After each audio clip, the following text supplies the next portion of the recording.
तो वापस से हम लोग आ गए हैं अगले दिन। कल जो स्टूडेंट स्प्लेंडर कर रहे थे, ये आज हमारा पल्सर पे आ गए हैं। तो स्प्लेंडर कल हो रही थी, कल का वीडियो आपने देखा था। कल वीडियो में स्प्लेंडर पूरी खोल रखी थी स्टूडेंट्स ने और A to Z इसका काम सीखा था।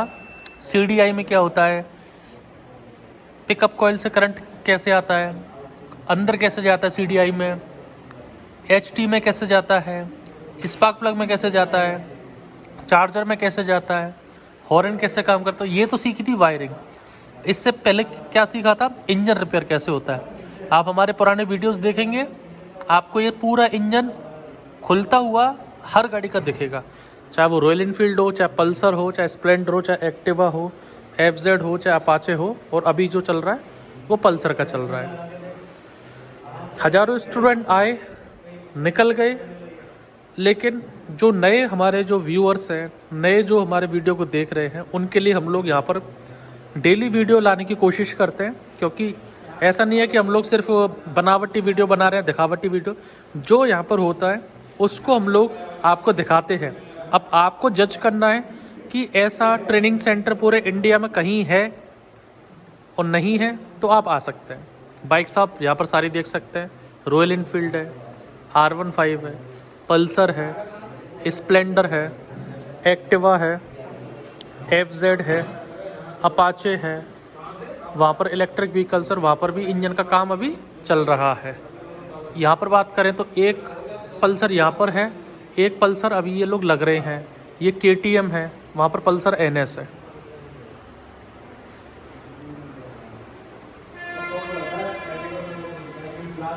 और इन सारे वीडियो जैसे अभी यहाँ पर प्रैक्टिकल चल रहे हैं, ऐसे हमारे ओल्ड वीडियोस में आप हर गाड़ी का प्रैक्टिकल देख सकते हैं, स्टूडेंट कैसा करते हैं। 5 लोगों का बैच बनता है, 4 से 5 लोगों का, और इस टाइप से धीरे धीरे ट्रेनिंग होती है। होली का टाइम चल रहा है, बच्चे अभी सब घर गए हुए हैं, ट्रेनर भी घर हैं, लेकिन फिर भी एक सर हैं जो यहाँ पर बेसिक अभी इनको समझा रहे हैं। इंजन जो है उसकी ट्रेनिंग अलग बैच कर रहा है, ये जब तक वायरिंग को समझ रहे हैं। ये मल्टीमीटर है, स्पेशली ये वायरिंग टेस्ट करने के लिए आता है।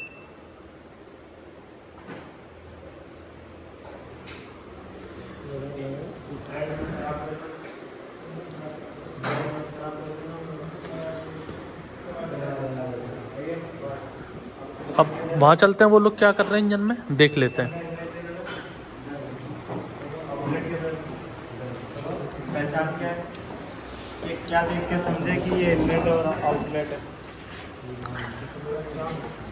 पिस्टन को देख के कैसे समझोगे आप कि ये इनलेट है और ये आउटलेट है।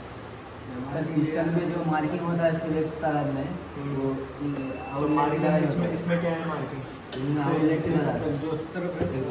और ये जो अगर पिस्टन ये नीचे निकाल के रख दिया यहाँ पर, तब इसको मार्किंग को कैसे आप पता लगाओगे मार्किंग कहाँ पर है। सर इसमें एक मार्किंग है, मतलब ये तो ये मार्किंग का एग्जस्ट की तरफ आ गया।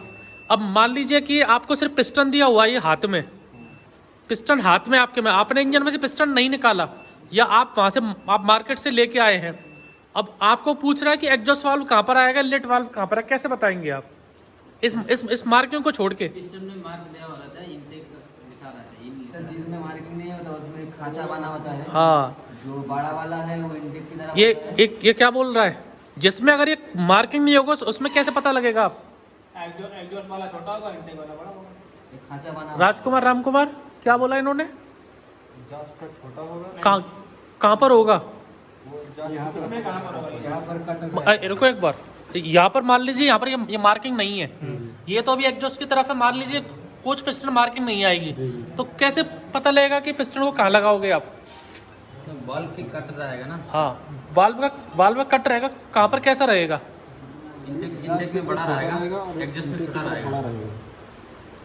यहाँ पर छोटा रहेगा, एग्जॉस्ट की तरफ छोटा एक जो इनटेक वाल्व हमेशा बड़ा रहता है। इसमें जो चाँद की तरफ सेव आएगा इधर में बड़ा इनटेक होगा, वाल्व इधर में इनटेक वाल्व हमेशा बड़ा क्यों रहता है, जैसा खींचना होता है उसको सर, हवा और प्रेशर को खींचना होता है, इसलिए उसको थोड़ा तो फिर हमको धुआं भी तो बाहर निकालना है, धुएं वाले को तो हम लोग बड़ा कर सकते हैं। धुएं को अंदर से बाहर को ढकेलना होता है, उसके हाँ। लिए बाहर की जगह खाली होती है हाँ। और इसको बाहर से अंदर की तरफ खींचना होता है। राम कुमार क्या बोल रहे हैं भाई साहब, समझ में नहीं आ रहा, आप समझाओ मेरे को। इंटेक वाल्व बड़ा क्यों होता है? इसीलिए सर एयर और पेट्रोल मिक्सर ज़्यादा आता, हमारे जलने के बाद थोड़ा धुआं रहता है, इसीलिए इसको छोटा दे दिया। ये तो अपने आप बना दी तुमने कहानी। धुएं को निकलने के लिए आप हमारे घर में चूल्हा होता है गांव में, चूल्हे में लकड़ी जल रही है, आग जल रही है अपने चूल्हे में। अब उसमें लेडीज क्या करते हैं, फूकने से फूक मारते हैं। टेक्निकली क्या बोलेंगे, आप उसमें ऑक्सीजन दे रहे हो। लकड़ी उतनी थी लेकिन आपसे सिर्फ क्या मारा, फूकना मारा, तो आग बढ़ी कि नहीं बढ़ी। दूसरा एग्जांपल समझो, आप अभी ये बात कर रहे हो आप मुझसे, आप सांस कहाँ से ले रहे हो? नाक से। सब लोग नाक से ले रहे हो। अब जब हम भागेंगे तो सांस कहाँ से लेंगे हम लोग? क्यों? मुंह से क्यों लेंगे? क्योंकि मुंह का साइज होल है वो बड़ा है, ज्यादा एयर चाहिए हमारे फेफड़ों के लिए। इसी टाइप से जो ये बाइक्स आती है, इसमें जो आग लगेगी, जितना ज्यादा एयर अंदर आएगी आराम से, उतना ज्यादा इसमें ब्लास्ट अच्छा होगा, पावर अच्छी आएगी। पल्सर में आता है DTSI। DTSI मतलब डुअल टोन, वो जो डिजिटल भी बोलते हैं उसको, डुअल भी बोल सकते हैं। मतलब मिस्त्री भाषा में डुअल ही बोलते हैं, डिजिटल टेक्निकल उसका वर्ड डिजिटल ही होता है, digital twin spark plug DTSI। लेकिन उसको डिजिटल बोल और मिस्त्री भाषा में सिंपल में डुअल टोन ही बोल सकते हैं। डुअल मतलब 2 स्पार्क प्लग, मतलब चीजें एक ही है, वो डिजिटल इंग्लिश में हिंदी में है। ऐसी कौन सी गाड़ी है जिसमें एक ही पिस्टन सिलेंडर में 3 स्पार्क प्लग है? एक स्पार्क प्लग, एक पिस्टन सिलेंडर में 3 स्पार्क प्लग आता है, इंडिया में ही आती है वो गाड़ी। और वो गाड़ी बजाज की आती है। अब एक पिस्टन सिलेंडर है, इसमें तो बाकी गाड़ियों में तो स्प्लेंडर वगैरह में 1 स्पार्क प्लग लग रहा है, इसमें 2 लग रहे हैं। ऐसी कौन सी गाड़ी है जो इंडिया में चलती है और शायद यहाँ पर भी खड़ी है सर? खड़ी है हमारे पास भी, हमारे पास ही खड़ी है वो गाड़ी, इसी सेंटर में है, इसी जगह पे है, जिसमें एक पिस्टन सिलेंडर में कितने स्पार्क प्लग आते हैं कंपनी से? 3 स्पार्क प्लग। तो ये 200 होगा। ये जो अपने NSRS आती है इनमें 3 आते हैं। भाई इसमें क्या होता था कि पल्सर और अपाचे जो कंपनी बनाती है, इनको इसलिए बनाती है कि हमको ये गाड़ी किस लिए चाहिए? पिकअप के लिए, पावर के लिए, स्टंट दिखाने के लिए, भगाने के लिए, गर्लफ्रेंड को घुमाने के लिए। क्या माफीदुल? अब नॉर्मल बाइक आपको चलानी होगी, स्प्लेंडर लिया, लेकिन इसको लिया पावर के लिए। लेकिन पावर के संग से एवरेज भी तो चाहिए। पावर किससे मिलती है? पेट्रोल जितना जाएगा, सिर्फ हवा में तो आग लग नहीं सकती है भाई। आप हवा को एक लिमिट तक ही तो आप बढ़ा सकते हैं। अब कार्बोरेटर होता है वो एयर फ्यूल भेजता है, इसमें 16:1। कितना? 16:1 कि 16 मात्रा में क्या जाएगी इसमें? एयर। और एक मात्रा में क्या जाएगी इसमें? फ्यूल जाएगा, 16:1। उसको बोलते हैं हम लोग एयर फ्यूल मिक्सचर। अब एक होता है रिच मिक्सचर। रिच मिक्सचर मतलब कि हवा की मात्रा हम लोगों ने कर दी कम और पेट्रोल की बढ़ा दी, तो वो क्या हो गया? Rich mixture. इसका मतलब गाड़ी में पिकअप लपक आ जाएगा लेकिन एवरेज कम हो जाएगा। एक होता है लीन मिक्सचर। लीन में क्या होगा? हवा की मात्रा ज्यादा होगी, पेट्रोल की मात्रा कम हो गई, तो लेकिन उसको गाड़ी में पिकअप नहीं आएगा, क्योंकि छोटा सा बेचारा एक स्पार्क प्लग है और उसको छोटे से पेट्रोल 1 बूंद है और एयर उसकी इतनी है।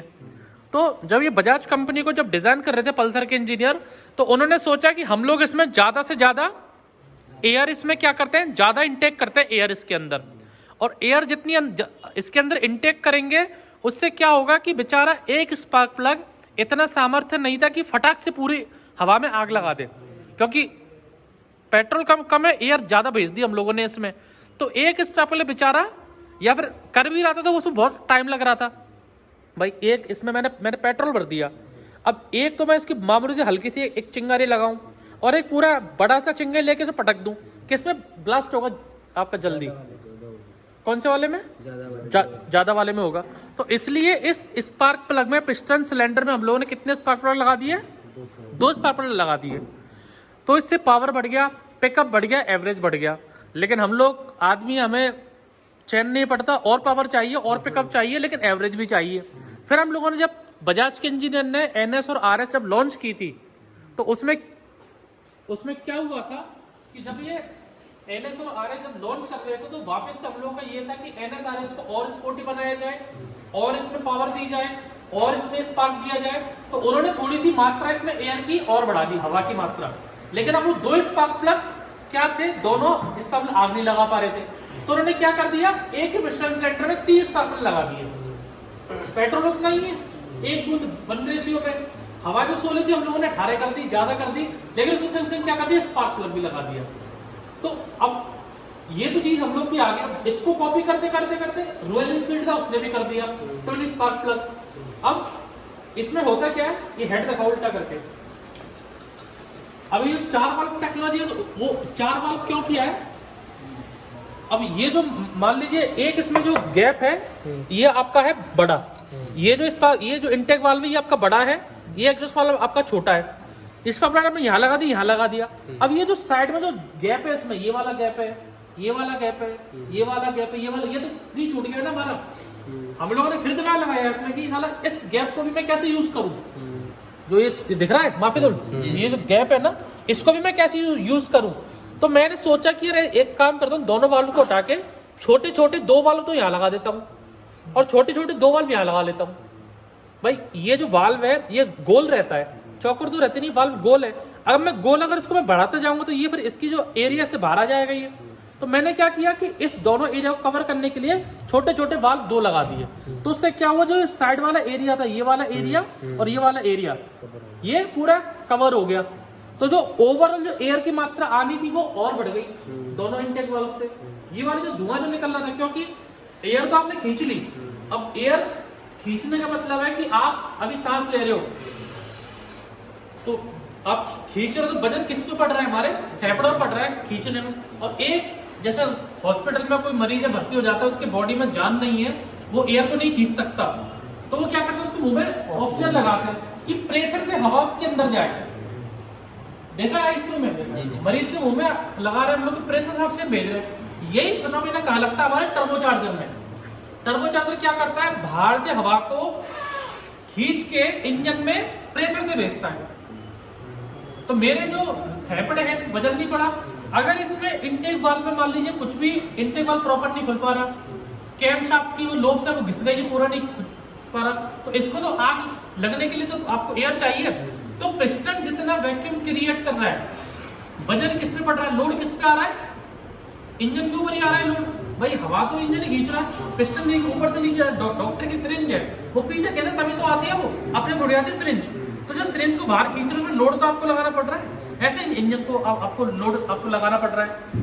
तो टर्बोचार्जर क्या करता है, धुआं जो निकला, अब ये धुआं कौन निकालेगा, पिस्टन इसको धक्का देके निकाल रहा है। तो इसमें क्या था, इंटेक वाल्व छोटा था, लेकिन प्रेशर किसको लगाना पड़ रहा है, धुआं को बाहर निकालने के लिए पिस्टन को लगाना पड़ रहा है। तो भी इंजन को पावर अपनी देनी पड़ रही है। तो हवा खींचने के लिए पावर इंजन दे रहा है, और धुएं को बाहर फेंकने के लिए भी पावर ये अपनी दे रहा है। तो हम लोगों ने क्या कर दिया, 2 इंटेक लगा दिए, 2 एग्जॉस्ट लगा दिए, तो फ्रीली हवा अंदर आई और फ्रीली हवा बाहर जा रही है।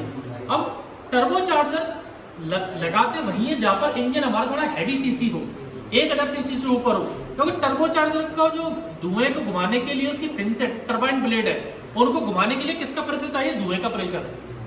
और जो टर्बोचार्जर घूमता है, चक्का घूम रहा है उसका पहिया, उसको भी तो प्रेशर चाहिए, और धुएं का प्रेशर है। और 100 सीसी में 150 सीसी में टर्बोचार्जर लगा दूंगा मैं, तो प्रेशर तो इस पे आएगा पिस्टन पे, कि पिस्टन धुएं को फेंकेगा बाहर, प्रेशर लगाएगा टरबाइन पे, तब वो टरबाइन घूमेगी। वो टरबाइन किसको घुमाएगी, एयर कंप्रेसर को। जैसे वो साइकिल रहता है एयर कंप्रेसर, उसमें मोटर लगी रहती है, मोटर का काम है कंप्रेसर को घुमाना। ऐसी टर्बोचार्जर में टरबाइन अलग होती है, टर्बोचार्जर अलग रहता है। तो हम वहीं लगाएंगे जहां पर हमको इंजन हमारा 1000 सीसी से ऊपर आ गया, कार में आ गया, या फिर जो निंजा रहती है, हायाबुसा रहती है, उनमें टर्बोचार्जर आते हैं। तो टर्बोचार्जर कोई भूत नहीं है। टर्बोचार्जर मतलब कि बिना इंजन पे लोड दिए आप ज्यादा से ज्यादा मात्रा में एयर भेज पाए। जितना ज्यादा मात्रा में एयर बिना रुके जाएगी, उतना इंजन आपका बढ़िया ब्लास्ट करेगा, आग लगेगी। और जितना आसानी से धुआं आपका बाहर निकलेगा उतना फ्रेश एयर इसमें आएगी। रिंग जब वीक हो जाती है तो गाड़ी वाइट धुआं देना स्टार्ट कर देती है। जब रिंग वीक हो गई है तो साइड से अपना प्रेशर है, जो पेट्रोल और एयर में आग लगी है, वो साइड से यहाँ से लीक हो कहाँ पहुंच जाएंगी, पिस्टन चैम्बर में पहुंच जाएंगी। अब चैम्बर से धुआं निकलने का बाहर रास्ता नहीं है, तो होंडा की जो बाइक्स है उनमें तो जो टेपिड कवर के ऊपर पाइप लगा रहता है, क्योंकि जो गर्म गैस है, गर्म गैस कहाँ इकट्ठी होती है, हमारे ऊपर। हमेशा याद है, गर्म जो गैस होती है ना वो ऊपर जाती है और ठंडी गैस हमेशा नीचे जाती है। हाँ, हल्की होती है। इसीलिए जो बलून रहता है, गुब्बारा रहता है या फिर आग को ऊपर जाता है, इसीलिए एसी ऊपर लगाते हैं कि कूलिंग जो है वो एसी ऊपर कर रहा है, ना कि नीचे। तो जो ठंडी कूलिंग है वो तो नीचे बैठती है और गर्म हवा ऊपर आती है, इसलिए गर्म हवा के लिए एसी ऊपर लगाते हैं हम लोग ज्यादातर। जितना एसी ऊपर रहेगा उतना करेगा काम। तो इसमें दो चीजें, होंडा क्योंकि जापानी कंपनी है, एक्स्ट्रा दिमाग लगाता है, उन्होंने वो बैक कंप्रेसर पाइप बोलते हैं उसको, बैक कंप्रेसर। तो जो ऊपर जो यहाँ से जो ये रास्ता है आपका गैप, जहाँ से टाइमिंग चेन आ रही है, नीचे से ऊपर ये रास्ता हो गया, ये कहा था रास्ता ऊपर आ गया, तो ऑटोमेटिकली जो गैस भरी हुई थी वो ऑटोमेटिक उठ के बिना किसी फोर्स के कहाँ पर आके इकट्ठी हो जाती है, यहाँ ऊपर हो जाती है, वहां से धुआं निकल जाता है। अब जो इसमें ब्लास्ट होता है ना वो थोड़ा सा गर्म भी रहता है, थोड़ा सा पेट्रोल भी रहता है, थोड़ा सा एयर भी रहता है, तो हम लोग उसको रीसर्कुलेट कर लेते हैं। किसके थ्रू? ईजीआर के थ्रू। उसको क्या बोलते हैं? Exhaust gas recirculate. तो बहुत सारी जगह पे स्प्लेंडर में वो एग्जॉस्ट वाल्व से भी हो जाती है, बहुत जगह ऊपर से भी ले लेते हैं, वो आपकी चॉइस है। क्योंकि न्यू गाड़ी आएगी उसमें तो रिंग पिस्टन वीक नहीं होगा, धुआं उसमें आएगा नहीं ऊपर से, तो वो तो एग्जॉस्ट से हम लोग ले लेंगे रीसर्कुलेशन। इनमें क्या होता है कि अब जैसे इसमें ये पल्सर है, इसमें याद रखा है, तो ये हर गाड़ी में आएगा। अगर ये नहीं रहेगा तो प्रेशर इकट्ठा होता है तो कहाँ इकट्ठा हो जाएगा? पूरे चैम्बर में। चैम्बर का ऑयल उस पर प्रेशर पड़ेगा, ऑयल सर्कुलेशन हो ही नहीं पाएगा और पार्ट पे दबाव पड़ जाएगा। भाई आप ट्रेन में चल रहे हो, अपना हाथ आप बाहर निकालो ऐसे करके, तो धक्का देके हाथ पीछे जाएगा, हाथ को ऐसे काट लो हाथ कट जाएगा। तो हवा में तो प्रेशर है, तो जो प्रेशर से जो चीजें इकट्ठी हो रही वो किसको ठोकर मारेंगे? नीचे पार्ट्स को, पार्ट को रोकेंगे घूमने से, इंजन वाइब्रेट करेगा। तो इसलिए वो बाहर निकालना है इससे, एग्जॉस्ट से हमारा जरूरी है। दूसरा जो बहुत सारे पिस्टन में जो आता है ना, कट आता है, एक तरफ बड़ा कट आता है, एक तरफ छोटा कट आता है, उससे आप पता कर सकते हैं। और कट भी देने का रीजन ये है कि ये तो इसमें जो वाल्व है, ये तो चलो इसमें अंदर वाल्व है, अब ये जो वाल्व जब यहाँ से ये खुलेगा तो ये वाला हिस्सा तो देखो कितना नीचे, इतना, और ये वाला जो वाल्व है ये कितना नीचे, सिर्फ इतना, समझ रहे हो? ये जो हिस्सा है वाल्व का ये तो इतना है अपना। अगर इस सरफेस से देखूं मैं, ये इसका सरफेस है, इसको देखो तो ये मेरा इतना है, यहां से देखूंगा तो सिर्फ इतना है। तो जब ये वाल्व खुलेगा तो ये वाला हिस्सा, जब वाल्व कब खुलना स्टार्ट होगा? इनटेक पे स्टार्ट होगा, इनटेक में वाल्व खुलना है। अब पिस्टन कहाँ रहता है? हमारा टीडीसी पर, टॉप डेड सेंटर पे। टीडीसी होता है टॉप डेड सेंटर। तो जब इनटेक वाल्व खुलेगा तो ये वाल्व, ये वाला कोना जो हिस्सा है ये टकराए नहीं पिस्टन से, तो इसको टकराने के लिए यहाँ पर क्या देते हैं? इसके लिए स्पेस देते हैं। और जो हमारा फ्लैट टाइप का जो रहता है, मतलब ये तो गोलाकार है, अंडाकार है, तो अंदर दब रहा है। बहुत सारी बाइक्स में ये थोड़ा सा कम रहता है, जैसे ये तो क्या 150 सीसी 180 सीसी है, बाकी 100 सीसी बाइक है उसमें इतना जगह चाहिए नहीं, उसमें कम रहता है, तो ये वाल्व ज्यादा बाहर आते हैं। तो जो कम सीसी बाइक है उसमें ये वाल्व बाहर आएंगे। समझ रहे हो मैं क्या कह रहा हूँ? ये वाला जो हिस्सा, सिर्फ ये वाला ऊपर वाला, ये बाहर निकलेगा नहीं निकलेगा? मिलन नहीं यार समझ में? ये वाला जब मैं वाल्व खोलूंगा तो इतना वाला हिस्सा, ये आधा चांद, ये इस एरिया से बाहर आएगा कि नहीं आएगा? अगर इसमें कट नहीं रहेगा तो उससे टकराता, लेकिन इसमें 150 सीसी है, 300 350 देखोगे तो ये और गहरा रहता है, क्योंकि जो इसने पूरी एयर और फ्यूल इकट्ठा किया है टीडीसी से बीडीसी तक, पूरा जो अपने आप को भरा है पिस्टन सिलेंडर को, वो किसमें कंप्रेस होकर इकट्ठा करना है? इसमें 350 सीसी रहेगा तो वो और गहरा हो जाएगा। ये उसमें आपको ये देने की जरूरत नहीं है, उसमें तो ये यहाँ पर कट देते हैं हम लोग कि ये एग्जॉस्ट की तरफ रहेगा। और जो कम सीसी बाइक है उनमें मोस्टली ये गड्ढा यहाँ पर रहेगा इनटेक और एग्जॉस्ट वाल्व के लिए, ये आपका ये चीजें रहती है। तो कभी भी, और ये जो चीज है ना, ये चीजें कहाँ पे समझानी पड़ती है हमको? बीटेक के स्टूडेंट। अब आपको इन चीजों से क्या मतलब है? आपका तो बस ये प्रॉपर बंद हो, खुले, गाड़ी लगा स्टार्ट हो। लेकिन जो हमारे इंजीनियरिंग के स्टूडेंट है, जैसे मैंने आपको बताया अभिनेश सर वगैरह, हमको ऐसे किनको बताना पड़ता है? मैकेनिकल इंजीनियर्स को, ऑटो वाले इंजीनियर। तो बाकी सेंटर मुंबई, भोपाल, बैंगलोर, वहाँ पर ऐसी ट्रेनिंग होती है जो मैंने बताया। अच्छा लगा होगा आपको सुनने में, लेकिन वो रियल था, इसमें काम नहीं आएगा आपको। As a mechanic, motor mechanic कोई काम नहीं है इसका। इसका काम कहाँ पर है? जब आप इंजीनियर हैं, आपको इंजन डिजाइन करने हैं, इंजन आपको डिजाइन करने हैं, तब वो चीजें वहां पर काम आती है। लेकिन यहाँ पर आपको एक कॉन्सेप्ट समझ में आना चाहिए कि हाँ ऐसा क्यों है, एक की जगह 2 कर दिया, 6 क्यों नहीं कर सकते, 7 क्यों नहीं कर सकते, या 1 क्यों निकाला, 2 क्यों नहीं, लीन मिक्सचर क्या, रिच मिक्सचर क्या है। तो ये चीजें ऐसी होती है कि इनको इंजीनियर R&D करके हम लोग इनको पढ़ाते हैं इंजीनियर्स को, फिर वो जाके ये सब बनाते हैं। तो ये ऐसी चीजें आपको क्या होती है, भीड़ से अलग बनाती है। इंजन खोल तो हर कोई लेता, लेकिन समझना समझाना प्रॉपर वो आपको अच्छा लगता है। मेरे हिसाब से आज की ज्ञान बहुत है, आज का आप पक गए होंगे।